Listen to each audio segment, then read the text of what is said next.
Ловля карпа может показаться дорогим хобби, так как мы очень много кормим в точке, и во-вторых, мы делаем очень много кормовых точек при поиске особенно рыбы. В этом видео я расскажу, как самостоятельно приготовить прикормку и как сократить расходы и ловить, естественно, много рыбы.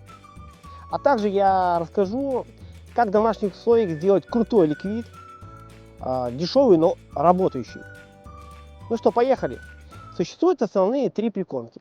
Все эти три прикормки можно купить в любом рыболовном магазине, либо на рынке, а также можно заказать через интернет.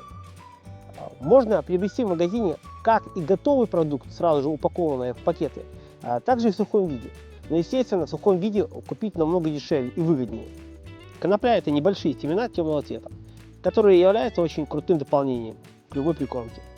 Потому что частицы довольно малы, и они погружаются в воду не быстро и создают большое пятно. При проходе рыба, она пытается ее собрать. Но из-за того, что частицы малые, это занимает много времени, и мы удерживаем карпа в точке.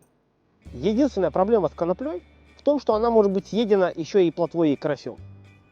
Кукуруза – это вторая крутая прикормка. Кукуруза имеет очень один важный плюс. Она желтого цвета, что позволяет ей хорошо выделять кормовое пятно на дне. Я не знаю точно, это цвет или аттрактанты, которые она выделяет при попадании в воду.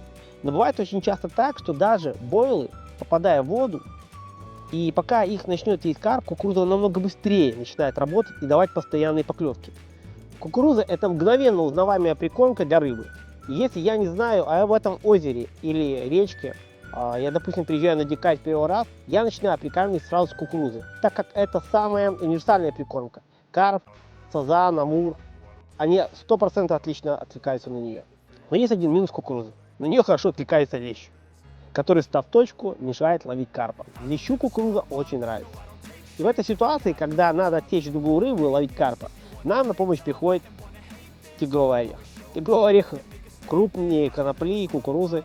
Он твердый, хрустящий, и карп его просто обожает. Как правильно его приготовить, расскажу вам буквально через минуту. Орех можно также использовать как наживку, одевая его одного или несколько штук сразу на волос. Это очень эффективно, если в озере много рака, потому что рак поедает все. Как приготовить три самых распространенных натуральных прикормки для карпа: тигровый орех, кукурузу или коноплю. Перед приготовлением желательно ее замочить в 24 часа в воде. Можно, конечно, и не замачивать, а сразу начать готовить. Просто процесс сам по себе варки будет более длительный почти в 2 раза. После того, как замочили прикормку, надо промыть ее. Залить водой. Воды должно быть не больше, чем 5-6 см, чем самой прикормки в кастрюле. При варке она впитается все.